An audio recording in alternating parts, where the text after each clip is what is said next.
a scene it must have been over at Abby's house. A mental breakdown in the middle of Thanksgiving in front of the entire family. Yeah, people were wondering what I was going to be making for Thanksgiving this year. And it turns out a scene. I was going to be making a scene for Thanksgiving this year. I'm sure you weren't the only person across the country, but I can't wait to hear what happened. Yeah. Do these breakdowns happen because you feel safe? Like there's so much stress outside the family that when you get home, you feel safe that you can let all that happen? Or does it occur because of the family? No, I think holidays are just like a pressure cooker. Like for me, Thanksgiving has always kind of been a pressure cooker environment. My mom's side of the family, who I adore, but it is a huge, huge family. I mean, there's 30 of us. And every year we'll go up to a big cabin in North Georgia. And, you know, it's just a lot of people in one space. So it's kind of always had this weird energy that as an adult, I've tried to avoid. I'm like, you know, I kind of was taking inventory of like Thanksgivings in the past, and there have been years where I've really enjoyed going up there because I love my family and there's so many of us that it can be a really good time. But sometimes having so many people can just make the quarters feel a little cramped and can also just make emotions be really, really heightened. And throughout my life, I think I've kind of always felt a little bit like an outcast or a black sheep on my side of the family. And there have been years where that I haven't felt that way. And then there have been years where I've definitely felt that way. And so as an adult, I've just sort of like taken a step back, but I live in Atlanta now. So now I kind of have the best of both worlds where I can go up, see my family, get to see people that I never get to see, and then get to go sleep in my bed. Mm-hmm. It's kind of the greatest. But I stayed a little bit longer this year because my brother has this new girlfriend. And so I was really excited to go. I'm like, okay, you know, I definitely need to hang out a little bit longer, spend some time with everybody. This is the younger one that you were a little skeptical about initially because he was so into it. Yes, and we found out that she is younger than we thought when we got there. How'd that happen? I think she let it split. We really love her. This isn't like me coming down on anybody, but we were just talking and she's like, yeah, I'm 22. I'm like, you're 22? How old did you think she was? He told us that she was 24 and my brother's pushing 30. And so we were like, oh, good for you, man. Love this for you. No, we love her. This is not like a hater comment. So anyway, I'm hanging out with them and I was really excited. We're going to Montaluce, this winery up in North Georgia. And I was kind of having a moment where I'm like, this is really cool. We're in this really great phase in our family where everyone's an adult. The youngest one is now 21. So we all enjoy doing the same things now. I think in the past, there's kind of been like weird split where there's like adults and then there's kids running around and then some people have to watch the kids. But I'm like, now we can all just go to a winery and watch a game and hang out. And it's a really good time. And then it got to the point where, you know, we're having a couple of bottles of wine. And as, you know, all family events go, you have maybe a little bit too much and then you go out to dinner.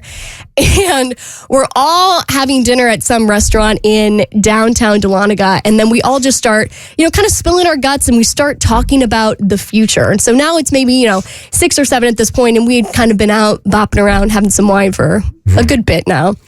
And the topic of conversation of what the next year is going to look like comes up. And so everyone's kind of throwing out, you know, what 2025 is going to hold for them. And my brother, who literally just got in this relationship, and I say literally, I mean like this summer, it's a new relationship, goes, oh yeah, I'm going to propose this summer. I'm like, what?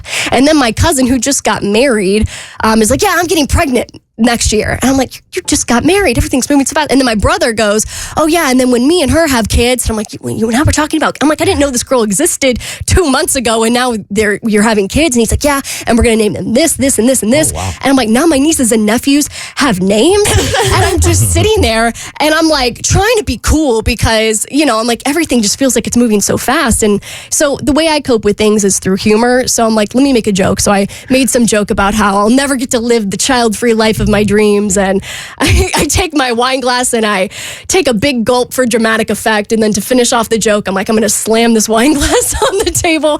And so I tip it back and then I slam the wine glass down and it shatters everywhere. There's glass in my brother's dinner. My mom is bleeding. She's cut up. It's all in my lap. And I'm sitting there just like, play cool, humiliated. And everyone just kind of quickly moves on. But the conversation just ends up continuing. Like people just keep diving in more into how everything is going to change in 2025. And I just start to spiral. Obviously, there was some white wine involved, but I'm sitting there and I'm like, we just got to this really cool place where everyone is kind of in the same phase. I feel like we have really great family chemistry. And I just start to get really upset. And I kind of, when your forehead starts to cave in a little bit because you feel the tears coming and you're like, I can't have like a mental breakdown at Thanksgiving. Like that's just so embarrassing. And I'm sitting there just kind of like looking to the left, my cousin who's 25 and just got married. And then my brother's girlfriend who is 22, who I just found out. And I guess they're getting married. I'm finding this out all at once. And I kind of I start this moment where I start to feel very alone. And in the moment, I started to feel like it was about one thing. It started to feel like, oh my God, I'm the only single one. And I started to panic. And then I started to get like drunk angry where I'm like, they're so young and they didn't have to suffer like I did. And then I run into the bathroom and I just start having like this toddler tantrum where I'm like looking at myself in the mirror and I'm like dry screaming. When you do that thing where you're like, I'm like, I'm literally losing my mind for no logical reason, but when you're around family for that long and you've been drinking for that long, nuance goes out the window. And I just start to get furious that I'm single again for nearly the 28th year. And I woke up the next morning and was like, why did I lose my mind over that? Like, I'm fine. I know everything's going to work out in time. And of course, like there's some weird feelings about everybody moving on. Like, why was I so sad about that?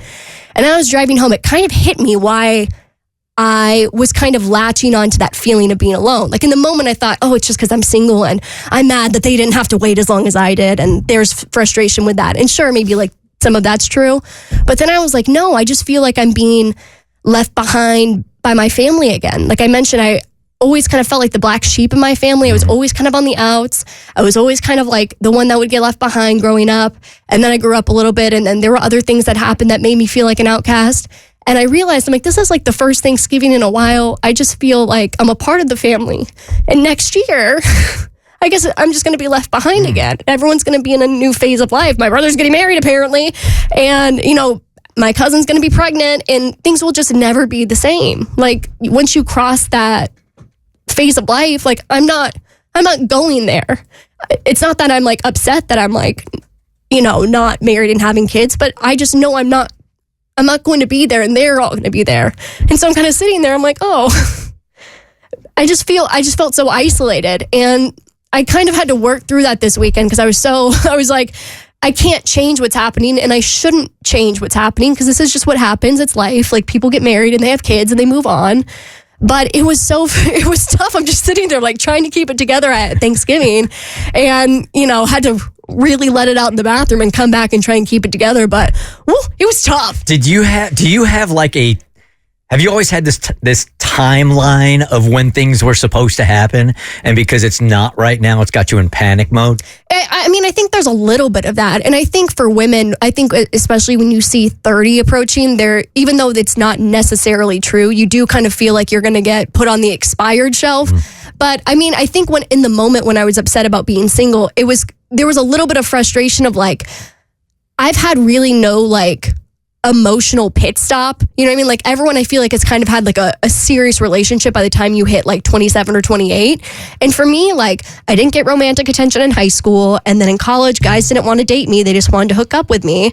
And then I graduated and the pandemic hit. And so then my early 20s are gone. And now fast forward, I'm going to be 28 and I'm just kind of like grieving a part of my life that I want to experience and I've tried to experience, and I'm just I can't get there. I haven't found the right person. I haven't found I haven't found a boyfriend yet, and there's some frustration there too. I want to be there with everybody else, but I'm just not. And there's a weird kind of frustration that happens when you realize you just have no control over it. Like it's not something I can make happen. So that's where I'm at. So, trying to put myself back in your shoes when I was in my mid to late 20s, obviously I look at you and I'm like, you have so much life ahead of you. I mean, this is coming from a woman who's, 45, didn't have her first kid until she was in her early 40s, right? And so I look at you and I'm like, I can sit back here and think you have absolutely nothing to worry about. Like there's still so much time and so much life to live. And that's easy coming from my perspective where I sit, whereas I can completely understand and validate your feelings where you sit. The one thing I just want to remind you is you were sitting at that Thanksgiving, and instead of being in that moment present, you were already at Thanksgiving 2025. Oh, yeah, 100%. Once my brother was like, yeah, we're naming our son Wyatt. I'm like, who's Wyatt? And so I'm sitting there like looking to the left, looking to the right. And instead of just having a good time, I'm just picturing all of these like ghost children. And who's to say, and that's the thing, like who's to say that that's actually going to happen? I mean, so many things can happen in the next 365 days. And maybe that's the path that's going to happen. And maybe that's a path that's not going to happen. But I like my heart breaks for you because I know how you catastrophize, and like you were already there and you were already living it, and they had just vocalized it. So I just want to remind you that it's so much easier said than done about being in the present. And I want to try to assure you that there's still so much time left, and you have so much life to live, and you've accomplished so much already. And I don't want you to diminish your accomplishments simply because you don't have a man by your side. And I totally feel that. Yeah.